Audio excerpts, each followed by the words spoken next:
Hello everyone, welcome back to my YouTube channel Ether Classes. In today's session, we will discuss about methods to determine the order of the reaction. So order of the reaction को determine करने के हमारे पास में 4 methods हैं. First method is half life method, second one is graphical method, third one is integrated rate law method and fourth one is initial rate method. Initial rate method को हम already discuss कर चुके हैं. हमारी previous videos के अंदर initial rate method है उसको हमने डिटेल में डिस्कस कर लिया है. अभी हम half life method, graphical method and integrated rate law method को वन बाय वन करके डिस्कस करेंगे कि इन मेथड से किस तरह से हम ऑर्डर ऑफ द रिएक्शन है उसको डिटरमिन कर सकते हैं. So let's start with half life method. Half life method में क्या होता है? Half life method, half life क्या होती है? हाफ लाइफ वो टाइम होता है जिसके ऊपर कोई भी रिएक्टेंट है उसकी कॉन्सेंट्रेशन एग्जैक्टली हाफ हो जाए, that is half life time. So हमने जीरो ऑर्डर रिएक्शन के लिए हाफ लाइफ डिस्कस किया था. जीरो ऑर्डर के लिए हाफ लाइफ है that is t half, that is equal to A naught divided by 2k. Similarly first order के लिए हमने डिस्कस किया है that is t half is equal to 0.693 divided by k. For second order, T half is equal to 1 divided by k into A naught. So ये हमने previously अभी जब zero order reaction study किया था उस time हमने zero order reaction का half life calculate किया था. फर्स्ट ऑर्डर रिएक्शन में फर्स्ट ऑर्डर का हाफ लाइफ कैलकुलेट किया था, सेकेंड ऑर्डर में सेकेंड ऑर्डर रिएक्शन का हाफ लाइफ कैलकुलेट किया था. और एक हमने जनरल भी हमने देखा था कि टी हाफ है that is directly proportional to A naught power 1 minus N. अगर जीरो ऑर्डर रिएक्शन है तो एन को अगर हम जीरो पुट करेंगे so T half is directly proportional to, N की जगह जीरो पुट करेंगे so T half is directly proportional to A naught, जो हम यहाँ से इस फॉर्मूला से देख भी सकते हैं. Now n is equal to 1 अगर पुट करते हैं so t half is directly proportional to a naught की पावर 0. मतलब t half है that is independent on the concentration term.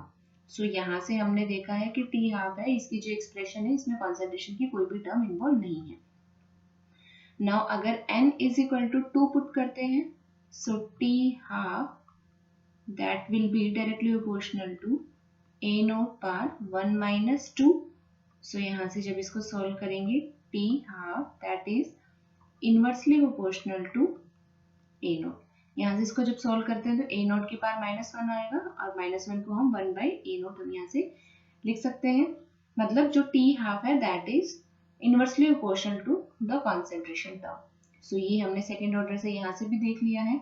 अगर n is equal to 3 put करते हैं so t half that will be a naught par 1 minus 3. So यहाँ से इसको जब हम सॉल्व करेंगे so t half is inversely proportional to a naught की concentration का स्क्वायर.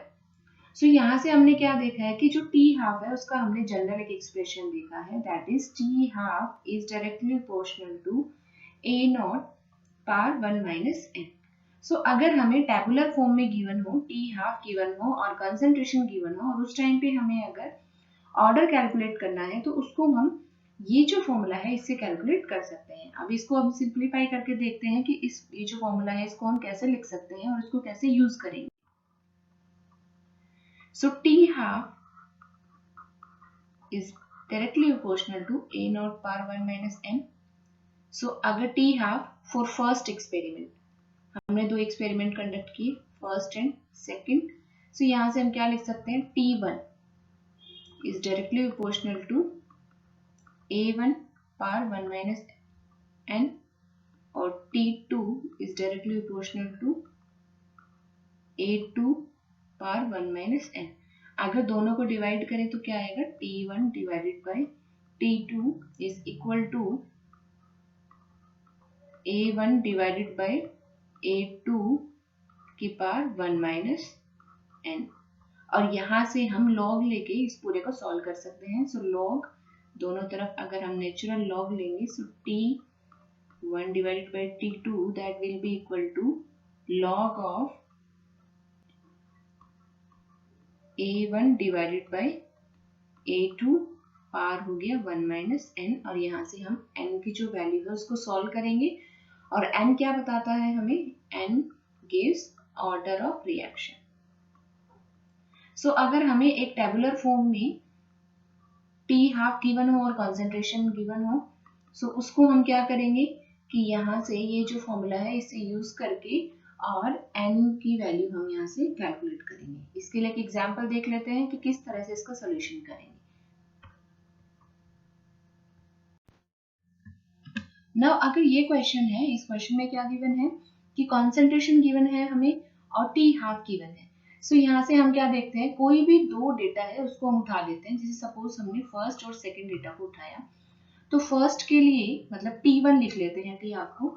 सो फर्स्ट के लिए T1 कितना है 20 सेकेंड्स, और जो कॉन्सेंट्रेशन है that is A1 is 1.200 molar and T2 is equal to 30 seconds second case के लिए, सेकेंड सेट के लिए यहाँ से, और जो कॉन्सेंट्रेशन है इसको हमने A2 से रिप्रेजेंट किया, A2 is equal to 0.800 molar. So यहाँ से हम क्या करते हैं, जो हमने अभी फॉर्मूला डिराइव किया था T1 divided by T2 is equal to A1 divided by A2 पार 1 minus n। So value put करते हैं, T1 की जगह रखते हैं 20, तो 20 divided by 30 that will be equal to 1.2 divided by 0.8 par 1 minus n।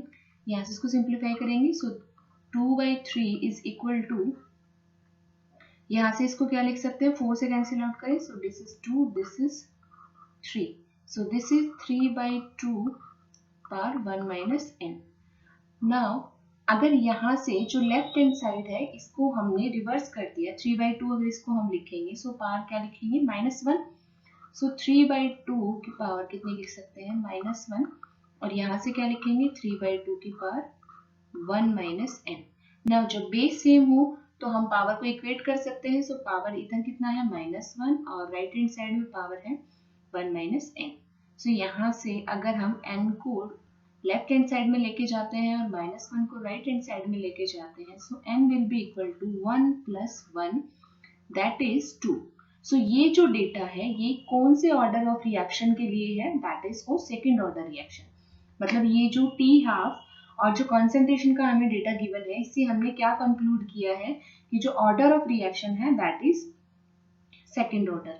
सो इस तरह से अगर T हाफ और कॉन्सेंट्रेशन का डेटा गिवन हो तो उसमें हम कोई भी दो सेट्स को उठाएंगे और वहां से हम ये जो एक्सप्रेशन है इसका यूज करके और n की जो वैल्यू कैलकुलेट करेंगे और n will give the order of the reaction. So इस तरह से हाफ लाइफ मेथड आपको शायद क्लियर हो गया होगा। Now moving to the next method.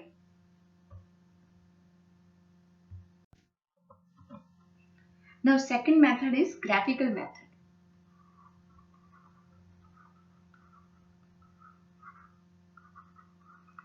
अगर हमें ग्राफ गिवन हो और उसके अंदर हमें बताना है कि ऑर्डर ऑफ द रिएक्शन क्या होगी, सो उसके लिए हमें मालूम होना चाहिए कि कॉन्सेंट्रेशन वर्सेस, जैसे कोई भी ग्राफ गिवन हो सकता है, for example concentration versus time का ग्राफ अगर हमें देता है, या फिर concentration square versus time graph अगर गिवन है, या log of concentration versus time graph given है,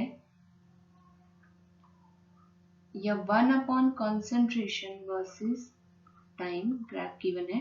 इस तरह से अगर कोई भी हमें ग्राफ्स है वो गिवन है तो उससे हम क्या एनालाइज करेंगे, जैसे हमने zero order reaction, first order reaction, third order reaction के अंदर जितने भी ग्राफ डिस्कस किए थे उन सभी ग्राफ से हम एनालिसिस करेंगे कि ऑर्डर है वो रिएक्शन का कौन सा हो सकता है।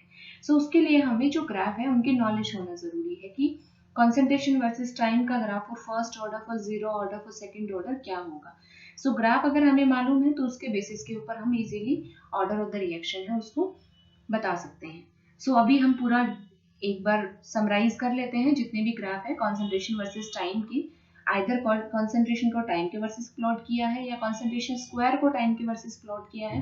इन सभी को हम देख लेते हैं अभी और उससे देखते हैं कि कौन सा ग्राफ कौन से ऑर्डर को रिप्रेजेंट करता है।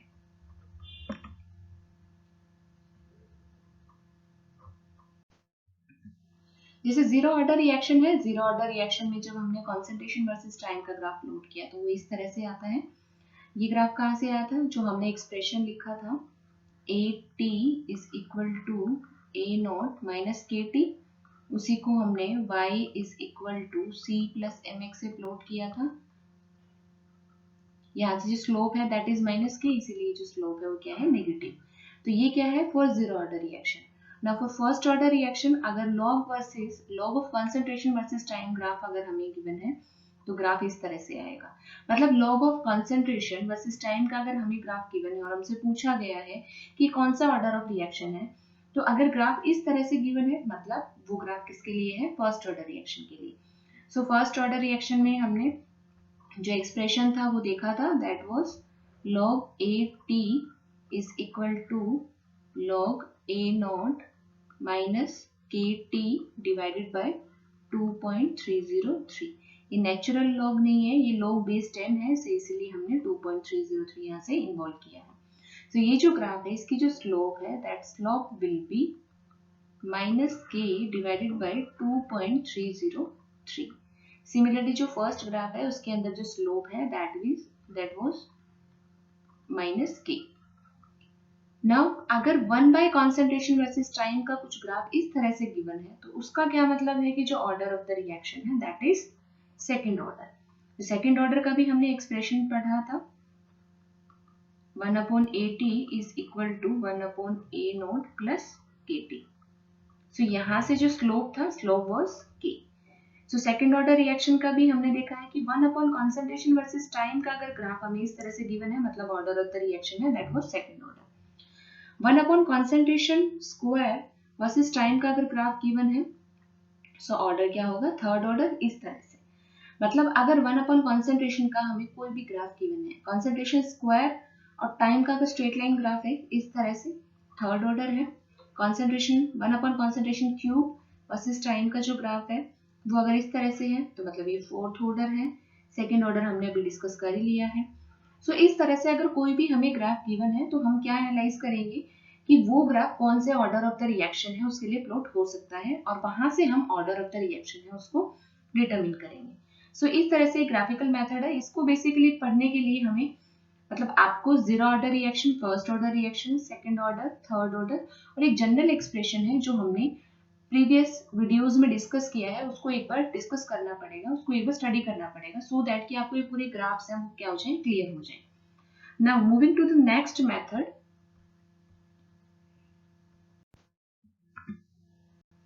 Now next method is integrated rate law method.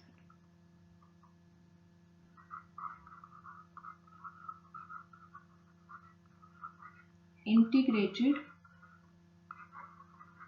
Rate law method.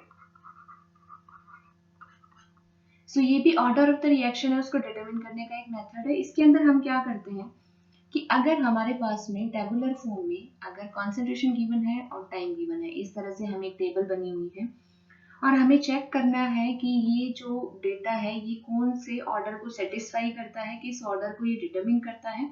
सो उसके लिए हम क्या करेंगे, उसके लिए हमें एक सिंपल प्रोसीजर है उसको फॉलो करना होगा। सपोज जो फर्स्ट ये जो डेटा है वो फर्स्ट ऑर्डर रिएक्शन, ये हम अजम्पशन लेके चलेंगे कि अगर जो डेटा है that is for first order reaction. पहले हम फर्स्ट ऑर्डर रिएक्शन के लिए चेक करेंगे। सो फर्स्ट ऑर्डर रिएक्शन में जो टाइम है वो क्या होता है 2.303 divided by k log of A0 divided by A और यहाँ से दिस इज जो A है that is remaining concentration. So this is remaining concentration. So हम क्या करते हैं, जो भी हमें टेबुलर फॉर्म में डेटा गिवन है हम चेक करते हैं कि क्या ये फर्स्ट ऑर्डर का रिएक्शन है या नहीं। तो उसके लिए हम क्या करेंगे, सबसे पहले जो भी टेबुलर फॉर्म में जैसे ए टी के अंदर यहाँ पे हमारे पास में फर्स्ट वैल्यूज गिवन है, ये सेकंड है, this one is third one and fourth one. इस तरह से कोई भी 4 डेटा हमें गिवन है, किन्हीं भी 2 डेटा को हमने चूज किया है, जैसे फर्स्ट और थर्ड को हमने चूज किया। तो फर्स्ट क्या करेंगे, 2 सेट्स ऑफ डेटा होंगे, 2 सेट्स ऑफ डेटा, एनीवन, कोई भी 2 डेटा है उनको हमने क्या करना है, चूज करना है, जिनसे हम चेक करेंगे कि order of the reaction first order है या नहीं। उसके बाद वो जो डेटा है, जैसे कि अगर मैंने फर्स्ट डेटा और थर्ड डेटा लिया तो वहां पे कॉन्सेंट्रेशन गिवन है, टाइम गिवन है, उसको यहाँ ये जो फॉर्मूला है इसमें पुट करेंगे और यहाँ से हम वैल्यू कैलकुलेट करेंगे के की। सो यहाँ से क्या करेंगे, फाइंड द वैल्यूज ऑफ के, फाइंड द वैल्यूज ऑफ के। ठीक है, अगर यहाँ t इज इक्वल टू 0 है, सो फर्स्ट जो डेटा है वो इनिशियल कॉन्सेंट्रेशन हो गया, सो इसीलिए हम कोई भी 2 डेटा चूज कर सकते हैं। ठीक है, नाउ उसके बाद क्या करेंगे, दोनों वैल्यूज को चेक करेंगे। अगर दोनों वैल्यूज जो हमने k की वैल्यूज निकाली, k की यहाँ से 2 वैल्यूज आएंगी क्योंकि हमने 2 सेट्स लिए हैं, सो जो 2 वैल्यूज हैं उनको हम चेक करेंगे, check whether the 2 values are same or not, values are same or not। अगर वैल्यूज दोनों k की सेम आती है मतलब ऑर्डर क्या है, first order.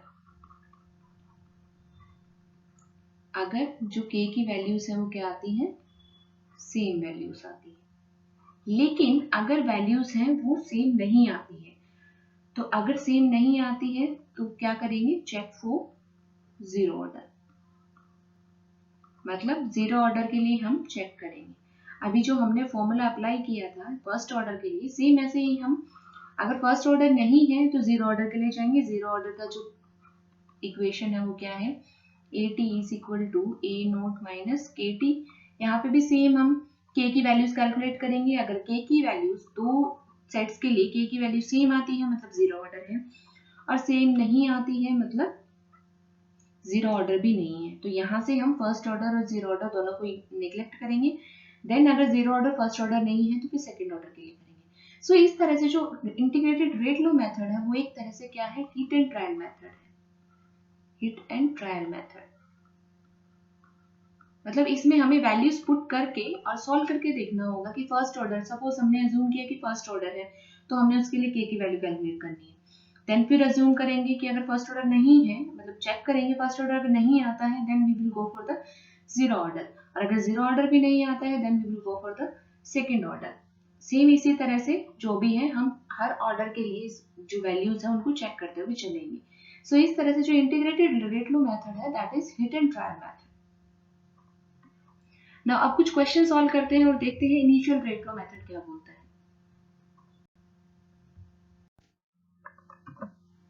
Initial rate law method,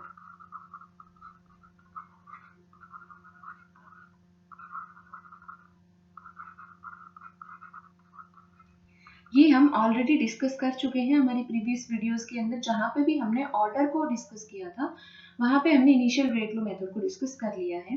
जैसे हमने क्या देखा था कि सपोज हमारे पास कोई रिएक्शन है A plus B gives rise to C, तो A की कॉन्सेंट्रेशन गिवन थी एक टेबुलर फॉर्म में, B की कॉन्सेंट्रेशन गिवन है, K की वैल्यूज गिवन है और इधर एक्सपेरिमेंट गिवन है। ठीक है, तो इस तरह से जो टेबुलर फॉर्म थी, फिर हमने क्या किया था कि जो 2 कॉन्सेंट्रेशन है, जैसे कि अगर हमें ऑर्डर कैलकुलेट करना है, सो जो रेट लो हमने निकाला था, rate law that was equal to rate is equal to K into A की पावर M B की पावर N। तो हम क्या करते हैं, कोई भी 2 सेट्स को कंसीडर करेंगे, दिस इज एक्सपेरिमेंट 1 2 3 एंड 4। तो कोई भी 2 सेट्स को लेंगे, जब हमें A का ऑर्डर कैलकुलेट करना है या B का ऑर्डर कैलकुलेट करना है तो एक टाइम पे हम वो वैल्यूज लेंगे। जैसे अगर हमें B का ऑर्डर कैलकुलेट करना है तो मतलब A को कैंसिल आउट करना होगा, तो हम वो 2 एक्सपेरिमेंट लेंगे जिनमें A की वैल्यू सेम है, जैसे फर्स्ट और थर्ड में अगर मिलती है। ठीक है, तो ये हमने मेथड ऑलरेडी डिस्कस किया है, हम जस्ट एक हल्का सा उसको समराइज कर रहे हैं। ठीक है, रिवाइज कर रहे हैं कि किस तरह से हमने क्या डिस्कस किया था।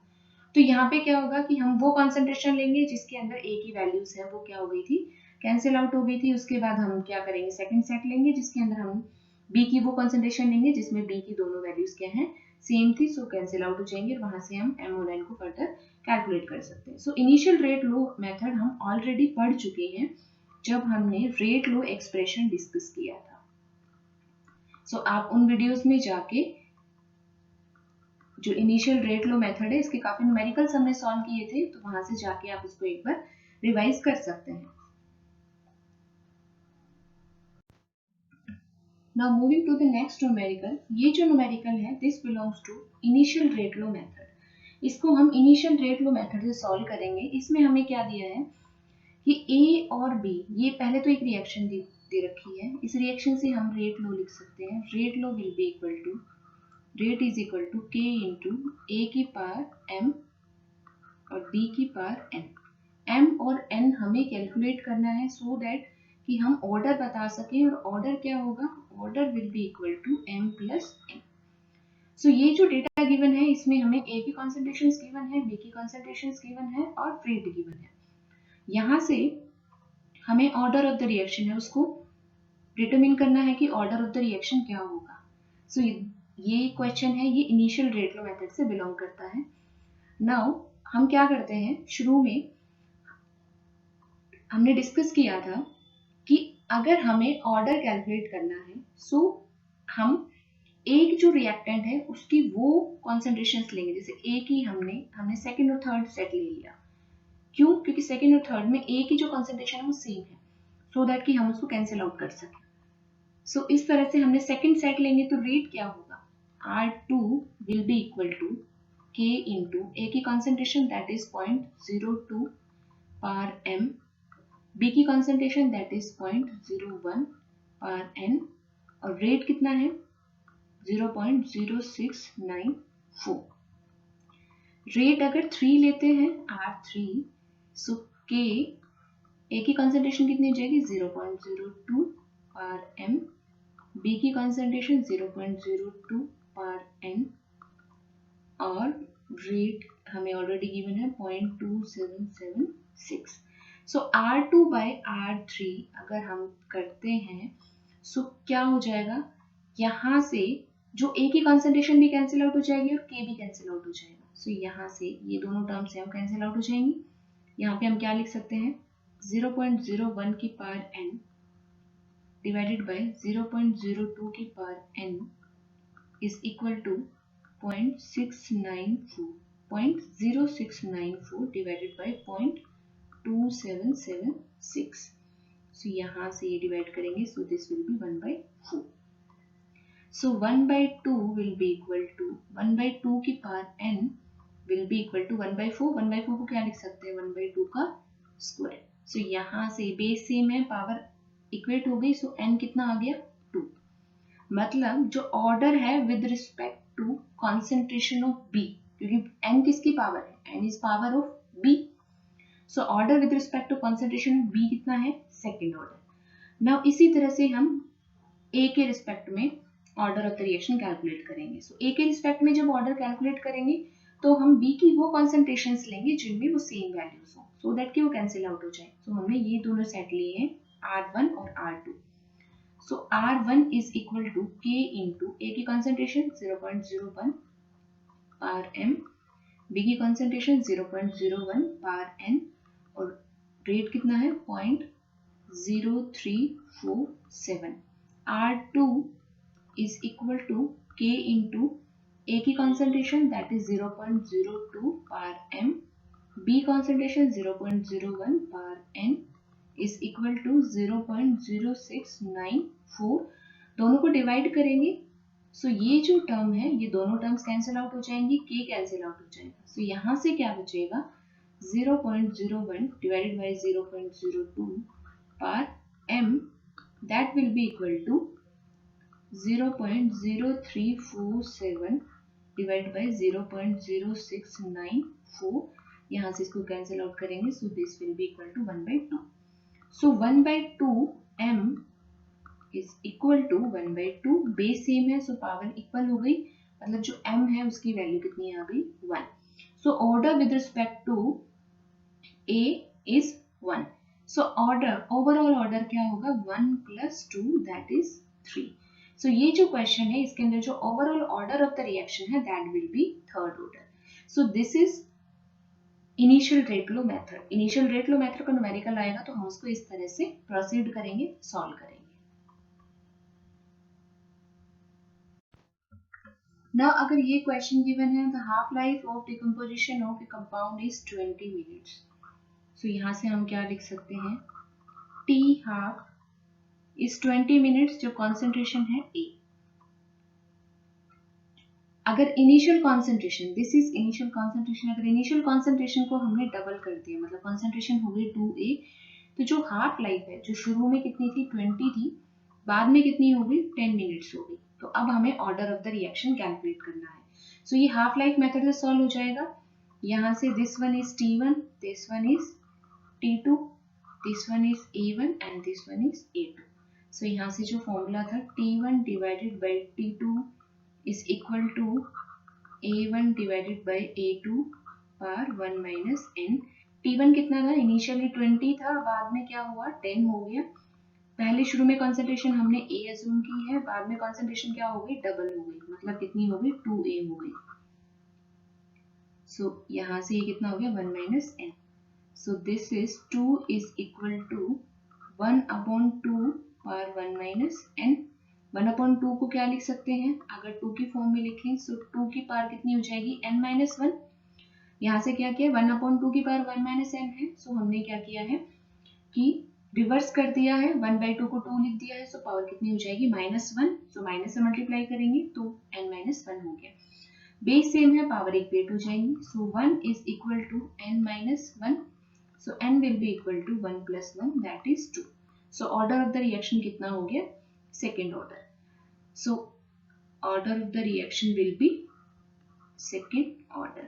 So इस तरह से half life method से हम ये numerical है उसको solve कर सकते हैं. Now in the plot of 1 upon A naught is a straight line. अगर 1 upon A naught square का टाइम के साथ में प्लॉट किया है, मतलब इस तरह से कि यहाँ पे 1 अपॉन A स्क्वायर को हमने टाइम के साथ प्लॉट किया है और that is a straight line, तो रिएक्शन क्या होगी. तो ग्राफिकल मेथड में हमने देखा था कि 1 अपॉन A स्क्वायर को अगर हमने टाइम के साथ प्लॉट किया था तो ऑर्डर ऑफ द रिएक्शन कितना था, थर्ड ऑर्डर था. So option D will be the correct answer.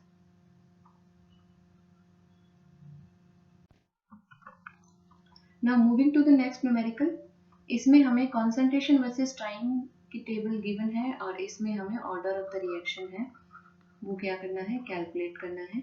सो इसको हम कैसे प्रोसीड करेंगे, हिट एंड ट्रायल मेथड से सॉल्व करेंगे. सपोज हमने अज्यूम किया है कि ये जो ऑर्डर है फर्स्ट ऑर्डर रिएक्शन है. सो फर्स्ट ऑर्डर के लिए जो K होता है, K is equal to 2.303 divided by T log of concentration, initial concentration divided by concentration at a time और remaining concentration. यहाँ से ये फॉर्मूला है. अब हमने कोई भी 2 सेट्स है उनको चूज करना है. सपोज इनिशियली मैंने इन दोनों को चूज किया है. सो यहाँ से K कितना आएगा, K is equal to 2.303. Time कितना है, शुरू में 0 था, बाद में 10 हो गया. सो टाइम कितना हो गया T, मतलब 10 log initial concentration 50 at a particular time और remaining 30 हो गया. सो यहाँ से जब इसको लिखेंगे so this will be equal to 2.303 divided by 10 log of 5/3. So this is K. इसको हम K1 लिख सकते हैं कि हमने एक सेट यूज किया है और उसके लिए K कैलकुलेट किया है. नाउ अगर हम सेकेंड और थर्ड सेट को लेते हैं और उस टाइम पे हम K कैलकुलेट करते हैं. सो this is K2. So 2.303. Time का चेंज कितना है 10 to 20. सो टाइम चेंज कितना हो गया 10 minutes 10 seconds. Now log initially concentration कितनी है, अगर यहाँ से 10 से 20 पे जा रहा है तो इनिशियली कितना हो गया 30 कॉन्सेंट्रेशन हो गया, बाद में कितना हो गया 18. सो दिस इज 30 डिवाइडेड बाई 18. यहाँ से 6 से कैंसिल आउट हो जाएगा. सो इसको हम क्या लिख सकते हैं 2.303 divided by 10 log of 5/3. So this is K2. So K1 और जो K2 है वो वैल्यूज क्या आई हैं, सेम आई हैं, और हमने अज्यूम किया, ये जो हमने सॉल्व किया है this is for first order reaction. So जो रिएक्शन है वो फर्स्ट ऑर्डर है। सो इस तरह से हम क्या कर सकते हैं, हिट एंड ट्रायल मेथड से इसको सॉल्व कर सकते हैं। So answer of this question will be order is first order.